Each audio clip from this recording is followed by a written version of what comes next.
ನಮಸ್ತೆ ಎಲ್ರಿಗೂ, welcome back to my channel. ಈ ಹೆಲ್ದಿ ಆ್ಯಂಡ್ ಟೇಸ್ಟಿ ಆಗಿರುವಂಥ ತಾಲಿಪಟ್ಟನ್ನು ಸಿಂಪಲ್ ಆಗಿ ಈಸಿಯಾಗಿ ಯಾವ ರೀತಿ ಮಾಡೋದು ಅಂತ ನಾನು ಇವತ್ತು ಶೇರ್ ಮಾಡತ್ತೀನಿ.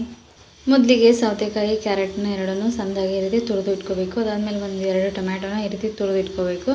ಅದಾದಮೇಲೆ ಸಣ್ಣದಾಗಿ ಕಟ್ ಮಾಡ್ಕೊಳ್ಳೋಂಥ ಸ್ಪ್ರಿಂಗ್ ಆನಿಯನ್, ಆಮೇಲೆ ಉದ್ದುದಾಗಿ ಕಟ್ ಮಾಡ್ಕೊಳ್ಳೋಂಥ ಉಳ್ಳಾಗಡ್ಡಿ, ಸ್ವಲ್ಪ ಕೊತ್ತಂಬರಿ ಬೇಕು.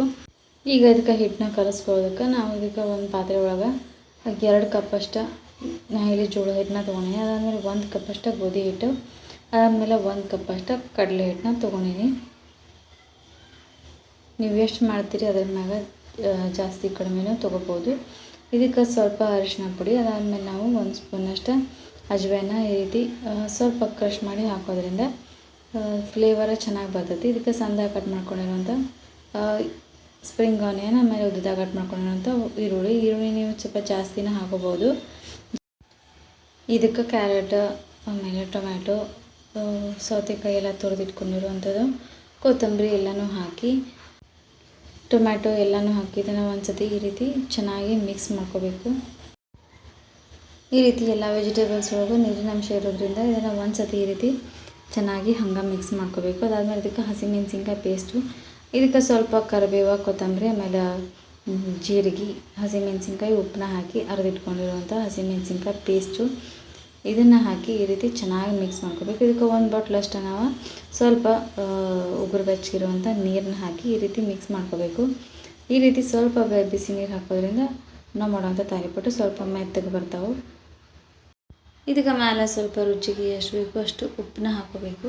ಈ ರೀತಿ ಎಲ್ಲನೂ ಹಾಕಿ ಈ ರೀತಿ ಚೆನ್ನಾಗಿ ಒಂದು ಸತಿ ಮಿಕ್ಸ್ ಮಾಡಿ, ಇದಕ್ಕೆ ಮೇಲೆ ನೀರು ಎಷ್ಟು ಬೇಕೋ ಅಷ್ಟು ನೋಡಿಕೊಂಡು ನೀರು ಹಾಕಿ ಇದನ್ನು ನಾವು ಸ್ವಲ್ಪ ಮೆತ್ತಗೆ ನಾದ್ಕೋಬೇಕು. ಈ ರೀತಿನ ಹಿಟ್ಟನ್ನ ಈ ರೀತಿ ಕಲಿಸ್ಕೊಂಡಾಗ ಮೇಲೆ ಒಂದು 2 ಸ್ಪೂನಷ್ಟು ಆಯಿಲ್ನ ಹಾಕಿ ಈ ರೀತಿ ಇದನ್ನು ಒಂದು 10 ನಿಮಿಷ ನೆನೆಯೋದಕ್ಕೆ ಬಿಡಬೇಕು. ಈ ರೀತಿ 1-10 ಮಿನಿಟ್ಸ್ ಆದಮೇಲೆ ಹಿಟ್ಟನ್ನ ನಿಮ್ಗೆ ಎಷ್ಟು ಬೇಕೋ ಅಷ್ಟು ಹಿಟ್ಟನ್ನ ತೊಗೊಂಡು ಇದನ್ನು ನೀವು ಬೇಕಿದ್ರೆ ಡೈರೆಕ್ಟ್ ತವಾ ಮೇಲೂ ತಟ್ಕೋಬೋದು. ಇಲ್ಲ ಅಂತಂದರೆ ಈ ರೀತಿ ಬಾಳೆ ಎಲೆ ಅಥವಾ ಅರಿಶಿಣದ ಎಲೆ ಯಾವುದಾದ್ರೂ ಇತ್ತು ಅಂತಂದ್ರೆ ಅದಕ್ಕೆ ಸ್ವಲ್ಪ ಆಯಿಲ್ನ ಹಾಕಿ ಅದರೊಳಗೆ ನೀವು ಈ ರೀತಿ ತಟ್ಕೋಬೋದು.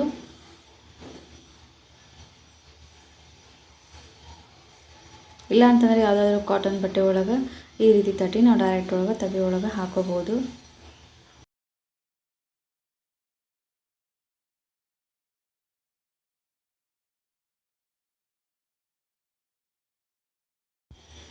ಮೇಲೆ 1 ಸ್ಪೂನಷ್ಟು ಆಯಿಲ್ ಹಾಕಿ ಇದನ್ನು 2 ಸೈಡ್ ಚೆನ್ನಾಗಿ ಬೇಯಿಸ್ಕೊಂಡ್ರೆ ಆಯಿತು.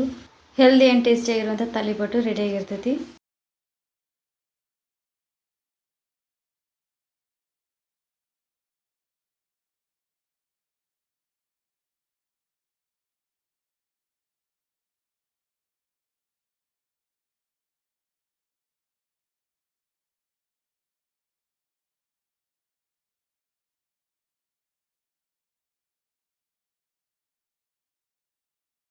ಇದಕ್ಕೆ ಒಂದು ಒಳ್ಳೆ ಕಾಂಬಿನೇಷನ್ ಇರುವಂಥ ಚಟ್ನಿ ಮಾಡೋದಕ್ಕೆ ಮೊದಲು ಒಂದು ಕಡಾಯಿಗೆ 2 ಸ್ಪೂನಷ್ಟು ಆಯಿಲ್ ಹಾಕಿ ಇದಕ್ಕೆ 1 ಸ್ಪೂನಷ್ಟು ಕಡಲೆಬೇಳೆ, ಅದಾದಮೇಲೆ 1 ಸ್ಪೂನಷ್ಟು ನಾವು ಉದ್ದಿನಬೇಳೆ ಹಾಕೋಬೇಕು. ಅದಾದಮೇಲೆ ಸ್ವಲ್ಪ ಕಡಲೆಬೇಳೆ, ಉದ್ದಿನಬೇಳೆ ಕಲರ್ ಚೇಂಜ್ ಆದಮೇಲೆ ಇದಕ್ಕೆ 1-2 ಕೆಂಪು ಮೆಣಸಿನ್ಕಾಯಿ, ಸ್ವಲ್ಪ ಕರಿಬೇವು, 1-2 ಸಲ ಬೆಳ್ಳುಳ್ಳಿ, ಆಮೇಲೆ 1 ಕಟ್ ಮಾಡ್ಕೊಂಡಿರುವಂಥ 2 ಟೊಮ್ಯಾಟೊ, ಅದಾದಮೇಲೆ ಒಂದು ಅರ್ಧ ಸ್ಪೂನಷ್ಟು ಜೀರಿಗೆ ಹಾಕಿ ಸ್ವಲ್ಪ ಟೊಮ್ಯಾಟೊ ಮೆತ್ತಗೆ ಹಾಕೋ ತನಕ ಇದನ್ನು ಫ್ರೈ. ಇದಕ್ಕೆ ಸ್ವಲ್ಪ ಕೊತ್ತಂಬರಿ, ಅದಾದಮೇಲೆ ಒಂದು ಬೊಟ್ಟಷ್ಟು ಹುಣಸೆ ಹಣ್ಣನ್ನು ಹಾಕಿ ಈ ರೀತಿ ಚೆನ್ನಾಗಿ ಮಿಕ್ಸ್ ಮಾಡಿ ಇದನ್ನು ಕಂಪ್ಲೀಟಾಗಿ ಕೂಲ್ ಆಗೋದಕ್ಕೆ ಬಿಡಬೇಕು.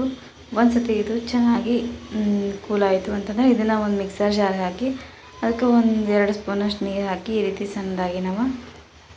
ಸಣ್ಣದಾಗಿ ರುಬ್ಕೋಬೇಕು. ಇದಕ್ಕೆ ಬೇಕಿದ್ರೆ ಒಗ್ಗರಣೆ ಮಾಡ್ಕೋಬೋದು.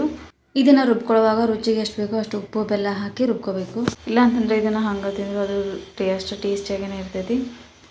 ಇದಂತೂ ಇದಕ್ಕೆ ಬೆಸ್ಟ್ ಕಾಂಬಿನೇಷನ್ ಅಂತ ಹೇಳ್ಬೋದು. ಅಷ್ಟು ಟೇಸ್ಟಿಯಾಗೇ ಇರ್ತೈತಿ ಈ ಚಟ್ನಿ. ಇದನ್ನು ನೀವು ಒಂದ್ಸತಿ ಟ್ರೈ ಮಾಡಿರಿ. ಇದು ಬ್ರೇಕ್ಫಾಸ್ಟ್ ಆಗಿರ್ಬೋದು, ಲಂಚ್ ಆಗಿರ್ಬೋದು, ಬೆಸ್ಟ್ ಅಂತಲೇ ಹೇಳ್ಬೋದು. ಈ ರೆಸಿಪಿ ವಿಡಿಯೋ ನಿಮಗೆ ಸ್ವಲ್ಪನಾದರೂ ಇಷ್ಟ ಆಗಿತ್ತಂದರೆ ಒಂದು ಲೈಕ್ ಮಾಡಿರಿ. Thanks for watching.